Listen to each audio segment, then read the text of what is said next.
Hello everybody, welcome back to the United View YouTube channel. Welcome back to What the Devil.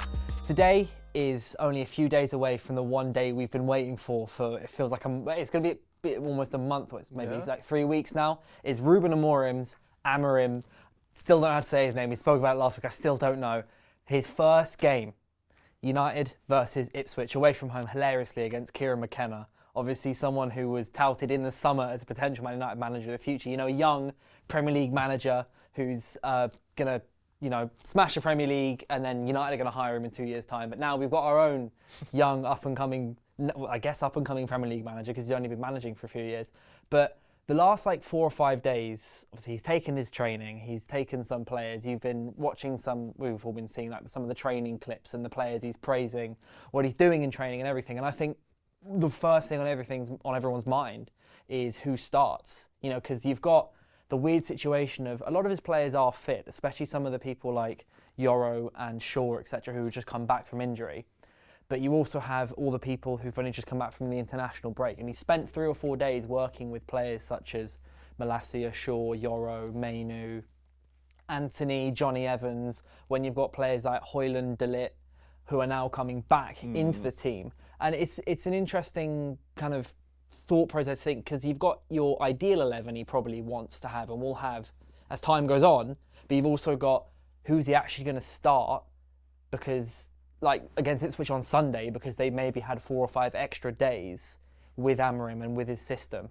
Yeah. There's a few players as well who might be hit or miss whether they can start. I know Lenny Yoro, everyone's really excited that he's finally back. He seems like he's probably on the edge of maybe risk starting him, or maybe just have him on the bench, come on in the second half and get a bit of fitness before coming into start.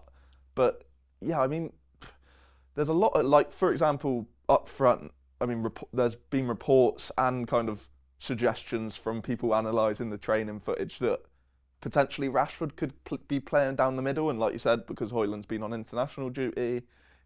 And as well, I think it's quite a different situation than if we still had Erik ten Hag and he knew that someone was coming back from international duty, whereas this is kind of a new manager who's getting to know all the players, and obviously he's watched video footage of people and etc., obviously, so he'd know about Højlund, he'd know about who's on the international break. But I feel like if you've got those 3 or 4 extra days with a player up front and he's impressed you, he is probably, because he's not got these kind of, I don't want to say favourites or whatever, because that was a big thing under Ten Hag, which people hated, but he's got no rounded opinion on anyone yet, because he's quite new. So those who didn't go to the international break and have kind of been training these last few days probably do have a little bit of a benefit from that, because 100%. Yeah, because Amorim's got those extra days with him. It's literally, you said we've been waiting for it a month, but he's actually only been on the grass for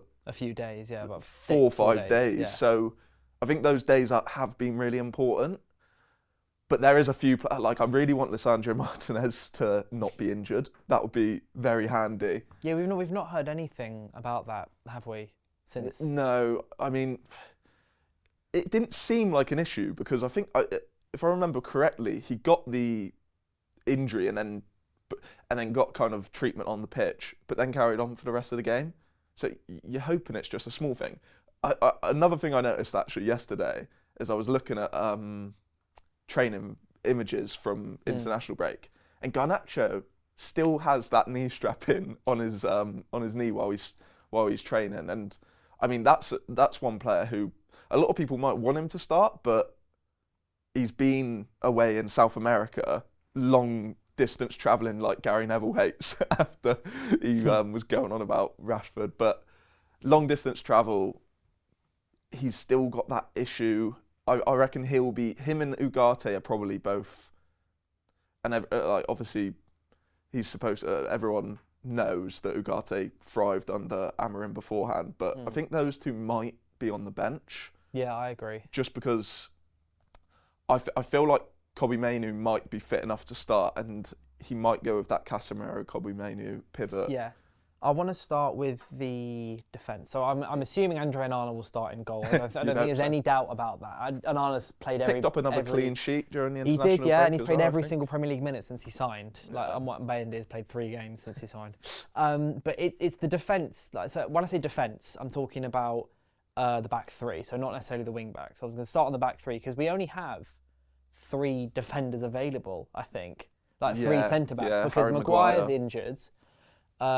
Lindelof, we don't know his situation, but he came off for Sweden. I think that might be bad. It seemed like it wasn't a light injury because of the Yeah. way some of the players reacted. And Martinez, obviously, we don't know. So the latest news is Martinez is going to be assessed. So I'm taking that as he's not available until someone says otherwise. Meaning that the 3 defenders we have are Yoro, De Ligt, and Johnny Evans. Yeah. who looked great in training during those footages. He was playing those long field He passes was to actually, Ty wasn't Malacia. he? It looked fantastic. So I think Luke Shaw was obviously he was playing as a left centre back in those training footage. But I think what I would like to see is Yoro to start, and then Johnny Evans in the middle, and then De Ligt as the left centre back. And then Yoro maybe come off after 65. So this is assuming like we do okay, we're 2-0 up or something. Yoro then come off after like 65, 70 minutes, and then Shaw comes on, and then De Ligt will go to right centre back, and then Shaw can slip in at left centre back. Because let's talk about the wing backs as well. Yeah, Malacia seems fit. I think they'll. I don't know how long it will be, but I reckon it will be like another month of like maybe under 21 because Do you reckon he wouldn't be able to play? I think they're going to take it really close. I reckon they're going to take it really carefully. Okay. I reckon it. Personally, I think it will be from all the communication from the club as well, because I think they've kind of in their own reports on the site or through journalists.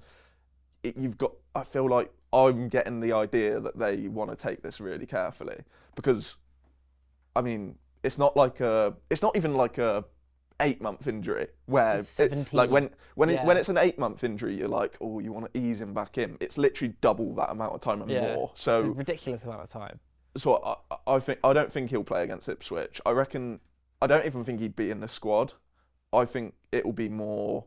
He might play for the under-21s 1 or 2 more games and then slowly be integrated after that. Okay, so we're saying, do you agree with me on the 3 centre-backs? I can hear that. Especially, I do like the idea of seeing Evans in that centre-back role because, like you said, in the central centre-back role, because I think what I've seen a lot of people saying from the little bits and pieces that I've seen is that, like, apart from the moving into midfield bit, which I don't think he'd be able to do, but the kind of passing range out to the flanks, to the wing backs, or maybe to try and go into those inside forwards, he's quite.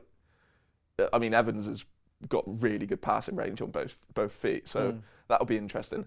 I don't know if Yoro would be fit to start.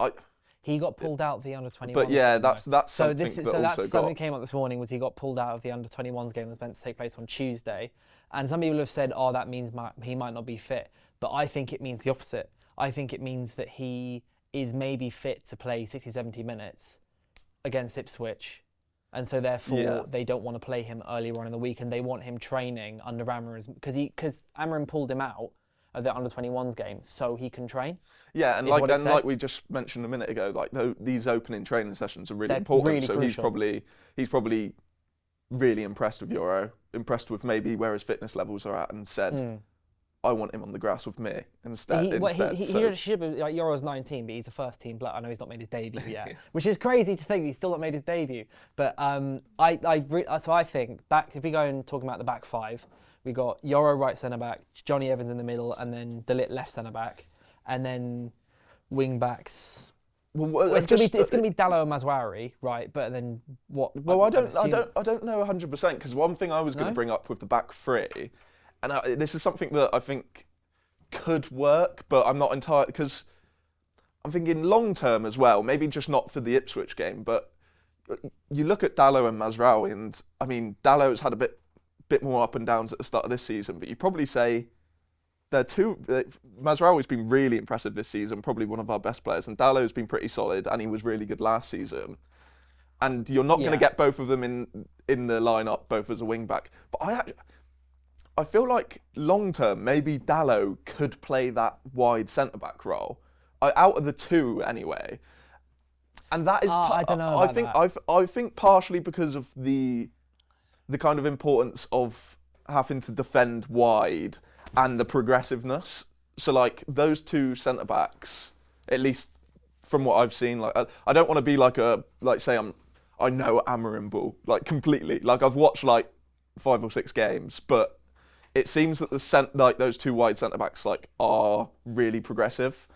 And obviously Lisandro Martinez, massive tick. Like yeah, Lenny Euro, from limited what we've seen, pretty much a tick. Like, and he's a really good carrier of the ball as well. Euro, I think Dalot, what he has is he's got really good progressive. So I think it could work. I think it might be something he tries, but I'm just saying that because I think you want both of them in the lineup almost.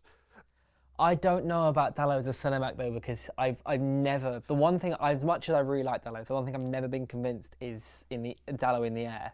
I've always thought he's had, like, because he's 6'1", he's good, well built, but I feel like at times he does, like his timing's a bit off with his, like in the air, and he's not the best. Yeah, so if you're playing in a back three, and he's playing at what you're saying, the right centre back role. I'm not saying this is like a undisputed starter as well. I feel like maybe, but I would rather see. Let's say if we're playing both Mazraoui and Dalot, which I think we will start off with. Like I know there's the option of playing wingers as the wing backs like Garnacho and Anthony, etc. But I think to start with Amorim, just for a solid base, we'll go with 2 fullbacks, and our only 2 fullbacks are. This is on the assumption that Shaw can't start yet, which I was just assuming he can't because history tells us he can't. I think you got Dalot at right wing back and then Mazraoui at left wing back. I don't think he's going to play 2 fullbacks. Do you reckon one of them's going to be? I reckon one of them will be a winger. And I know I just mentioned that Garnacho might not start because he's been on international break and because of his this knee problem, which no one seems to be mentioning. But it could be nothing. Like I'm not an expert, but it just seems there's something 6 weeks in a row of wearing that. But I mean, he's the most likely. But I mean, no one wants. You don't want to say it, but I mean, Anthony was playing there in training. Is that an option? I don't think he'll start, but that seems to be something. I think he'll be wanting to play 1 fullback, 1 attacker, or like attacking minded, defensive minded almost. Because I mean, he's set from what we know from Amorim so far in the interviews and not press conference yet, but from his sporting press conferences, he's gonna adapt, but he wants to keep the same kind of. Bless you, mate. Bless you. Oh, I tried to keep that quiet. he wants to keep the same kind of structure and what's built him to get to United, and it seems that those wing backs are literally really important, especially going forward. And I know Mazraoui and Dalot are both good going forward.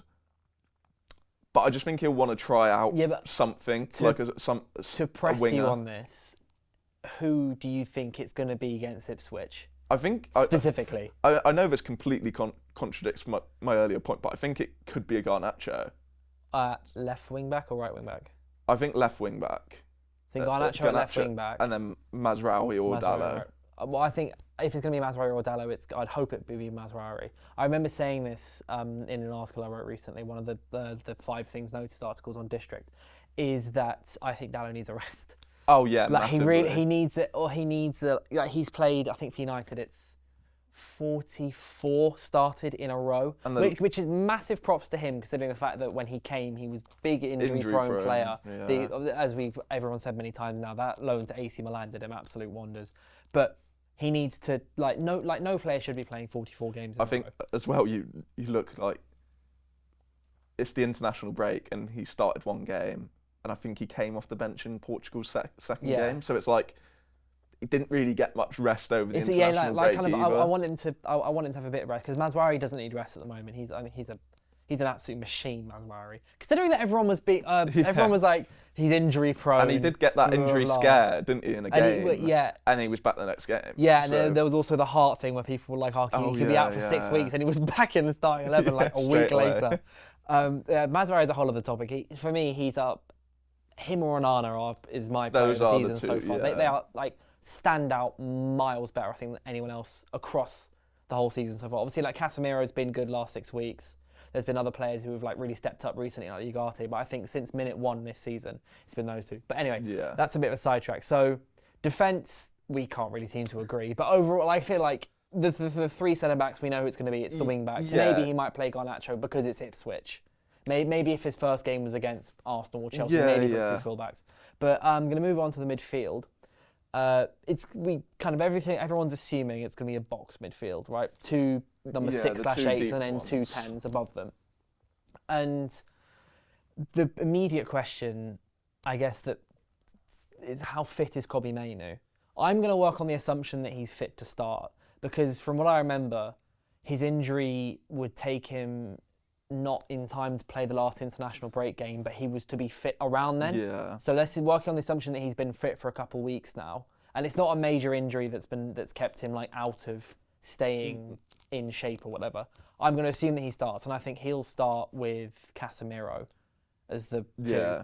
No, I think the same. I found it funny because like over the last, like every international break, there's been like so many random opinions and kind of topics, and one of them has seemed to be, that I've seen anyway, it seemed to be Mainoo's going to have to like really work to get back into this team, and like it's so contradictory, I think, because like the people who say that like criticised Erik ten Hag and his tactics, and they said he's exploiting the midfield. He's like, the midfield players have to do so much running, and then as soon as those tactics change under Ruud, and Ruud kind of makes it Casemiro and Ugarte a bit more secure, and I don't think it's because of the different personnel in the midfield that happened. I think it was because you could clearly see that those 2 midfield players were no longer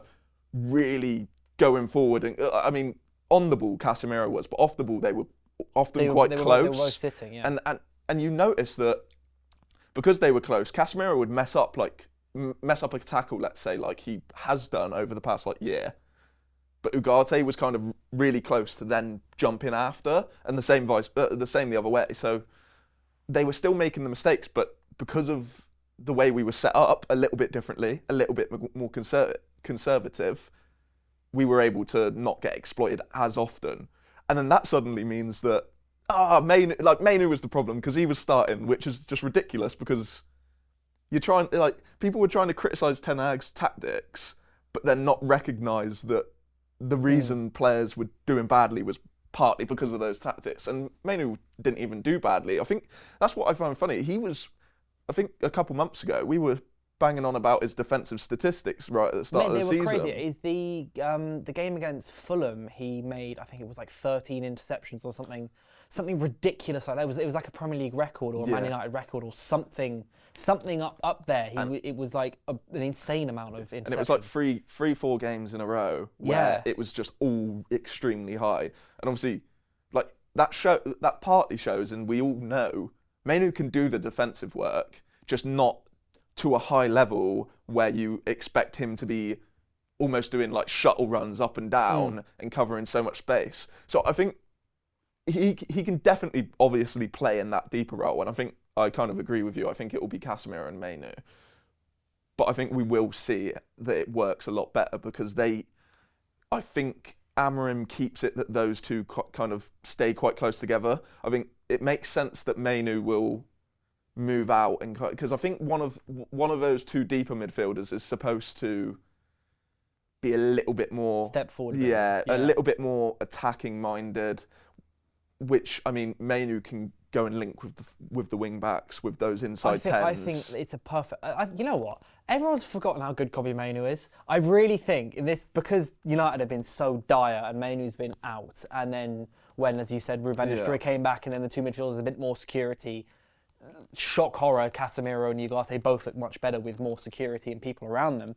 People have just kind of forgotten how good Kobbie Mainoo is. Yeah, like even I know that like the talent ridiculous. level is crazy, but like him right now here, this very moment, is a fantastic footballer.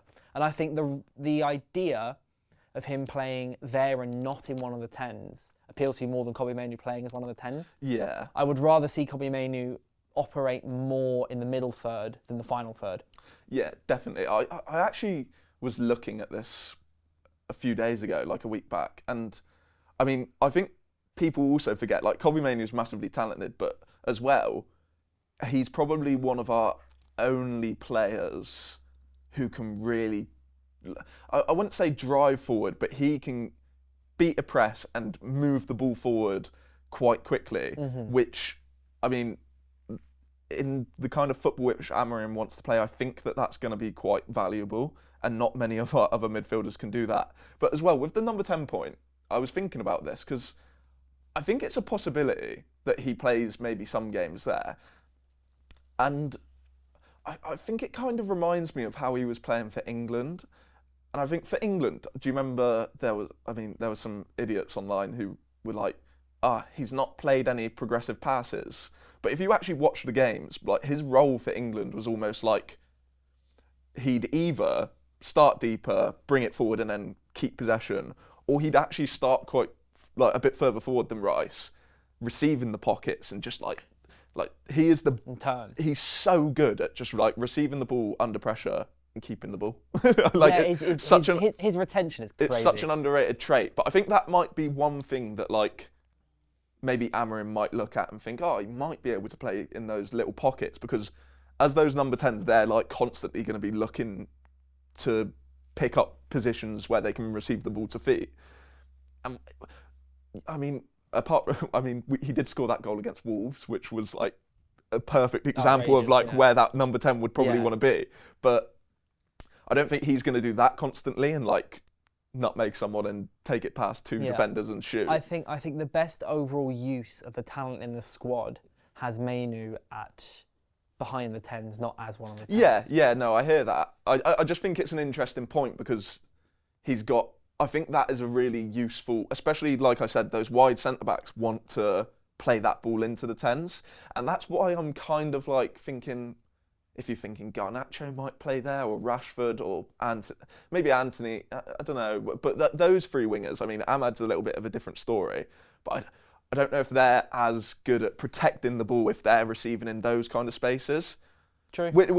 And it's, I mean, you need a lot more than just one attribute in a position. But I think that's one thing which might make Amorim think, maybe this, if you are looking at Ugarte and Casemiro and they're both playing really well, maybe stick Mainoo further. Yeah, maybe that is an option. Yeah. But yeah, no, I think it, like you said, it's quite a simple overall conclusion that Mainoo and Casemiro, or Mainoo and Ugarte, they'll be the guys playing that deeper role. And I think to move on to the final three, the two 10s and the striker, I think we'll talk about them all in one go. I think it's going to be Ahmad right 10, Bruno left 10 and Rashford up front. Yeah, I agree. think in the way that we spoke about, how he's saying Amorim's had these extra few days with these extra few players and that will benefit them, that will give them an advantage for this coming Sunday. I think that really applies to Rashford because Xerxes been with Netherlands, Højlund's been with Denmark. Their first training will have been today, Thursday. And so today will be the first time Amorim's seen them, but it'll be the fifth time he's seen Marcus Rashford. Yeah. And as much as people have their opinions about Rashford, rightly or wrongly, he should go, he should stay, he's good enough, he's not good enough through the middle, he's good enough through the middle, all of that. It always feels like every time people are with Rashford behind closed doors or behind the scenes or in training, it's only really positive comments. Or if you play against him, it's only positive comments. So I think what it'll be is Amorim will see Rashford, and then he will see, obviously, the really obvious traits that Rashford does have, such as the pace. Obviously, when he's his confidence in front of the goal. When he's got confidence in front of the goal, he's quick finisher, quick thinker. I think that'll benefit Rashford to start on at striker on Sunday. Don't necessarily think so about Thursday when we play at Old Trafford. That might be Højlund, and then Rashford might try Rashford in the 10 role, or maybe Rashford scores a hat-trick on the weekend and he continues. But I think for specifically this game against Ipswich, it will be Rashford up front, and I think I would want it to be Rashford up front because the striker is, in Amorim's system, as we've seen with Gyökeres, the striker is so important to this system. So I'd rather have someone who's trained in that position in the last 4 days, rather than just someone who's just done one or two. Well, yeah. Same with the two 10s. Bruno Fernandes, he got a yellow card against Portugal, so he returned early. First training session was Tuesday. Ahmad's been there since Monday, and if you watch the footage, you can see Amorim's in love with Ahmad, constantly praising him, and obviously there's been articles coming out and people saying that Ahmad's been one of the ones, along with like Yoro and Mainu, who's really caught Amorim's eye. Yeah, I also not surprising. I think Ahmad is so just like designed for that, right? He's perfect for it. He's so designed for that spot that I think it'll be Bruno, Ahmad and Rashford. And I also like the idea of that three. Yeah. Just to see it, even if it's once. It's funny with the Ahmad point because I think, obviously he started the season really well, went through the patch, like he went through like 3-4 games where he didn't really do too much, and then he got dropped, and since then he came back and he scored twice and then done a nice back heel assist. But that period just before he got dropped, he did have a few underwhelming games, but I think like in that right wing position which Ten Hag wanted, he wanted the winger to hold the width. And like Ahmad can do that, and he's actually quite, like, you don't expect it, but he's quicker than you think.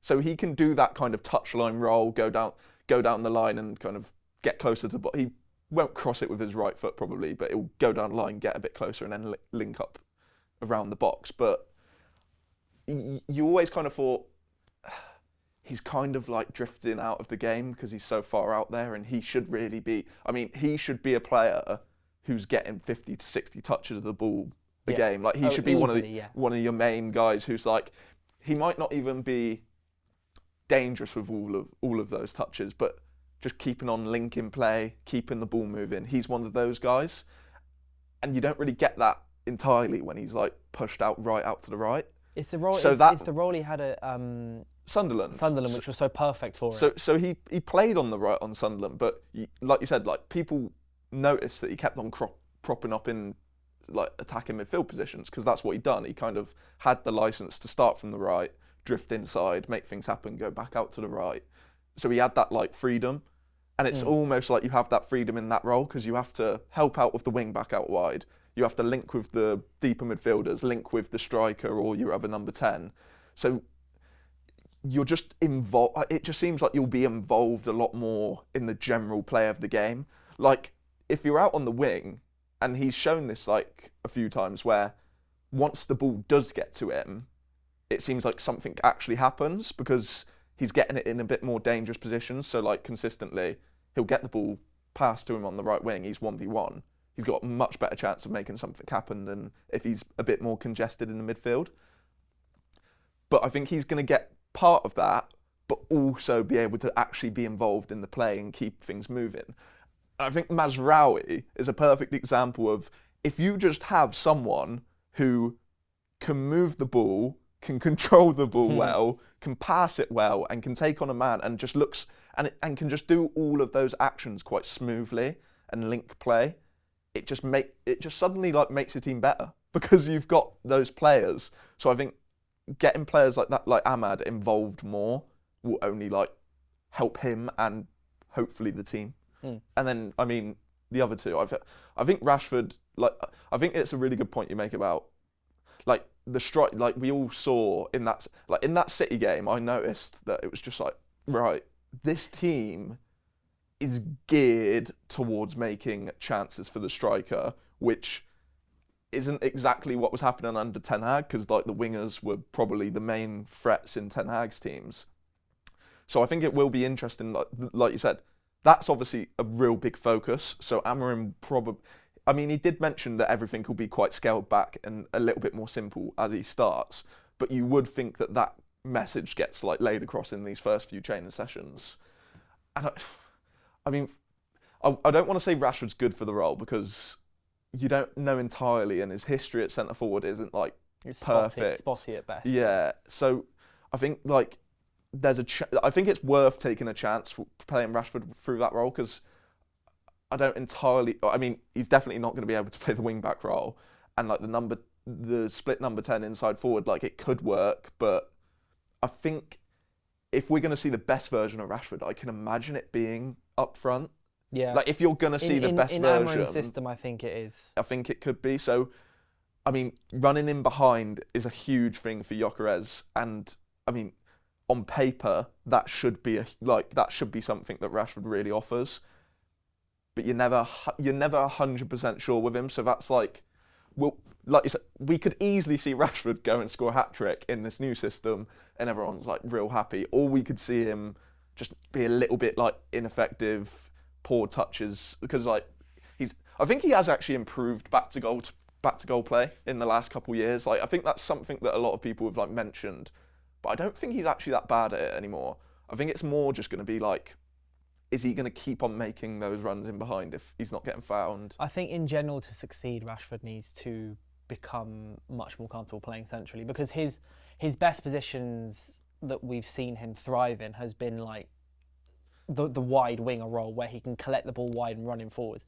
That's almost the one thing that doesn't exist in Amorim's system, is because the wide players play further back naturally because they're wing backs, not wingers.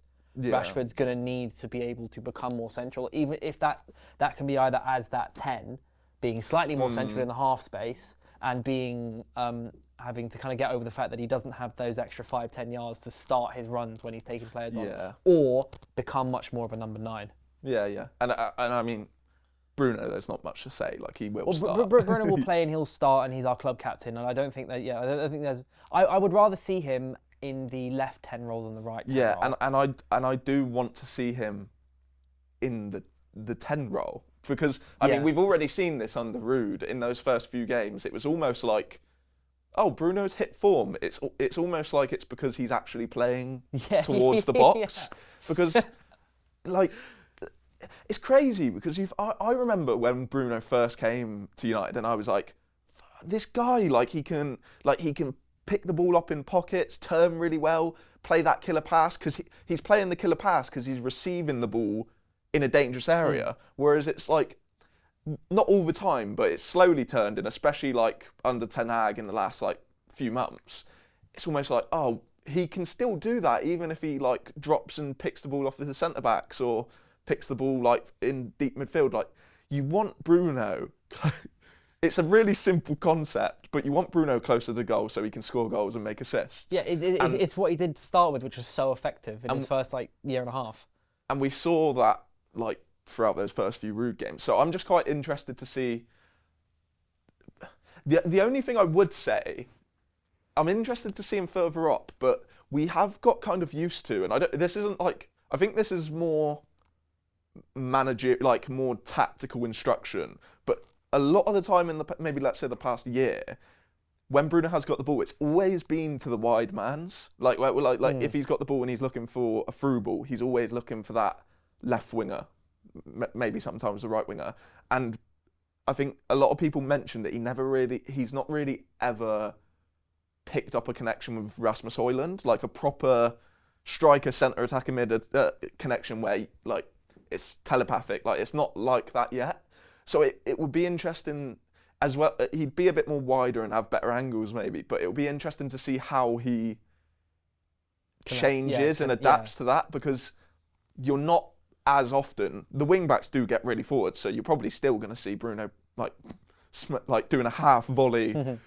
Like, some of his passes sometimes are ridiculous, but you'll still see that, I think, out to the wing backs. But it'll be interesting to see how he is going to be feeding this striker, whether it's Rashford, Højlund, or, I mean, I don't know. I mean, all we've mentioned about the striker is like this kind of wanting to run in behind, do a lot of work. It's built around them. I feel like Xerxes, I just feel like he'll be more in that 10 role. Yeah, if he's going to survive. Xerxes is a case of I can't even guess. Yeah. I have no idea. But I do want to touch now on looking further forward and who's going to be kind of Amorim's, the best way to put it, lieutenants. So you know how like every manager, like it's not just Ten Hag, every manager has kind of that crop of players that are essential to them. And out of this squad, I think those players are Onana, De Ligt, Bruno Fernandes, Mazwari I'd probably put in there, and I think Kobbie Mainoo as well. In terms of like players who I think will be like pillars in his squads. Because I'm working on the assumption here that Amorim will be at United for years and years. Let's hope so. This is like, you know, touch words, Amorim's here like, what, 5-6 years at the minimum. Yeah, you'd hope so. And I reckon that group of players, either for personality reasons or purely just based on how amazing they are going to be the players who, at least in the current squad, are going to be pillars going forwards for his squad. And I haven't mentioned players like Højlund or Euro, etc. Because I feel like they will be players that will be very good players who will be very good for him. But I feel like there'll be people who will benefit off the others being rocks in the team, if that makes sense. Yeah. Like you've got rocks such as Mainu and Fernandes and stuff that'll help Højlund thrive, for example. Yeah. I don't know if that makes sense. No, like, I get what you mean. Yeah. But just like maybe long term, who are the players that are going to be like the most important people under Amorim? So, over the course of this season, do you reckon? This season and onwards. I think because our squad's young. I think most of them are going to stay here. Yeah. I don't see a mass exodus. I get your point with like you mentioned, but I think with the way that he wants those defenders to play it, I just think like if we want to be successful in the system, I think Euro is going to be like so important, just because he's almost our only centre back who can really cover those wide spaces.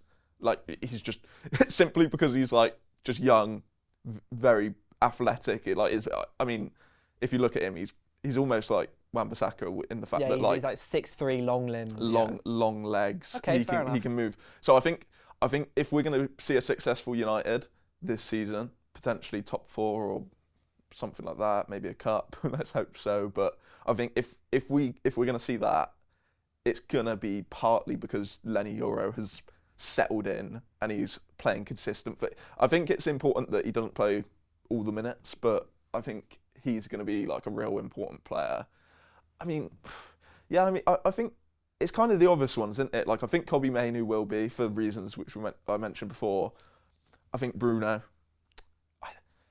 I mean, I don't want to get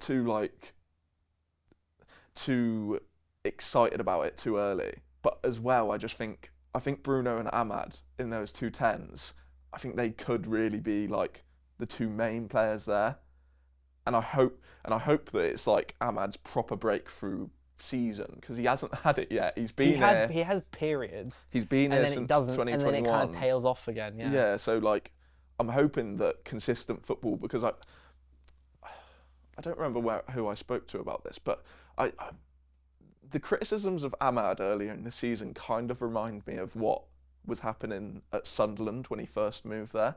Because at first he wasn't getting loads of consistent, like he was coming off the bench, starting a couple games, and he wasn't getting many goals and assists. And I remember Tony Mowbray, there was a press conference or something, and he mentioned like this kid, like we're telling him he's trying to walk the ball into the net, which is kind of what he's trying to do at United sometimes.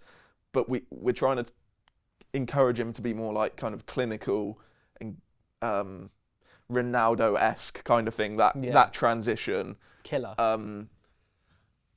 And it slowly came because he was playing consistent football at Sunderland, and then it just clicked. And I'm not saying it's obviously not the same level because it's Championship to Premier League, but I feel like that will click at some point if he's playing consistent football in the first team. Like he's just got too many of those attributes which you want out of that player for me to think that anyone else fits there better than him. He specifically, that right 10 spot is so, as we said, it's so perfect. Yeah. Because I just, the only other player who could potentially play that spot is Anthony, and obviously Anthony, just in the way. I mean Mason Mount as well is someone to mention. So the way Mason Mount, true, we haven't really touched on him, but I think in the more general point about that is, what I would like to see is a right footer in the left 10 and a left footer in the right 10 if both your wing backs are like the foot of their side. So if you've got a left-footed left wing back, right-footed right wing back, it would then be great to have right-footed left cam and left-footed right cam, because it gives you both angles. Yeah, so you got I think it's easier to play. I think it's easier to kind of like play those reverse passes in behind to a striker. Yeah, it's going to be. He does. I don't know if this is actually like an Amorim preference or whether it's just like a coincidence, but he does kind of play one strong-footed.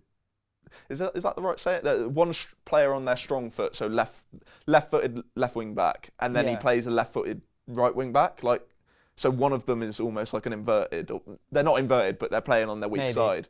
So it'd be interesting to see. I like it. It might just be a personal thing for me for the OCD and stuff, but I like the symmetry. I like the symmetry of being able to have both-footed people on either flank, Because the 10s are going to be wide at points, and if they go wide, maybe the fullbacks come inside. Yeah. Or maybe Manu might step up and become kind of central, like a central 8 or a central 10. But final thing I was going to ask is, what do you think of score predictions? So you've got to be positive going into this game. You have to be. You have to be. I'm really excited. I just want to see. I just want to see.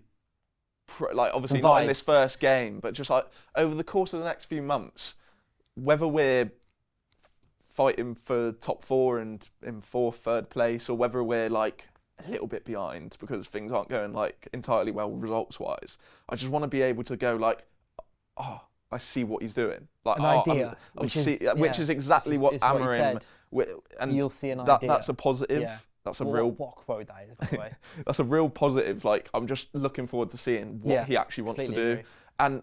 and kind of like we're doing a predicted lineup now. But I think even in 2, 3, 4 weeks time, I think we'll be a lot more better equipped to kind of go, he wants this guy to do that. He wants this midfielder to do this role. I think this guy. I think we might need to strengthen there. I think Manu fits there really well. Like. I think we'll know a lot more about this system because, I mean, apart from a few guys who probably are really like knowledgeable about tactics and etc., no one really knows like what his entire style is about. Like we've all watched bits and pieces, we've all watched a few games, but it'll be nice to like start seeing it at United. I'm really back in here. I asked your score predictions. That was pure waffle, but score prediction. Just went off. I'll go first then. I think 3-0. I was going to say the same. Our defence is going to be solid. I think our defence will be solid. I've always thought our defence is solid. We just kind of, it's not quite worked for the system, but like in the individual players, I think like Onana is solid, De Ligt is solid, Martinez I think solid, Yoro's solid, Johnny Evans solid, so solid. I think 3-0, and I do agree with you. With the risk of sounding like Michael Owen, we're not going to know until we know, and we'll only know once we see what happens. But I'm going 3-0. No, I was going to say 3-0 as well. To be fair, before I went off on that tangent, but I'll go for 3-1. Just because I think we do. I think we'll keep. We'll be in that Andre Onana for the Golden Glove. We'll be in this period, in this in-between period for a little bit where we're not like the players are still learning what he actually wants. We might get caught out a couple times because I mean, 3 at the back sounds really solid if you've got those wing backs coming back, but sometimes we might get caught on the break and you'll be like, I mean, we'll see what happens, but positive vibes. Hopefully a big win. Oh, the vibes are so good. I love the vibes. It makes filming this so much more fun, and I've got a smile on my face at the end of the podcast. Hopefully United can upload some more training videos because I'd love to see more training. I feel like I want all the content. I feel like that must have been like the most viewed training video in so long. Oh, it's got like it's well over 1 million views on YouTube, I think, and on their site the traffic must have been in the absolute millions as well. But yeah, let us know what you think the starting 11 is going to be. Do you disagree with anyone that we've started? Do you think Yoro's going to start? Do you think Luke Shaw's going to start? Do you think Tyrell Malacia, is it going to take a month for him to get back, or is he going to be back in right away as he's in training? But regardless of that, thank you very much for watching. Let us know your score predictions, and we'll see you next week.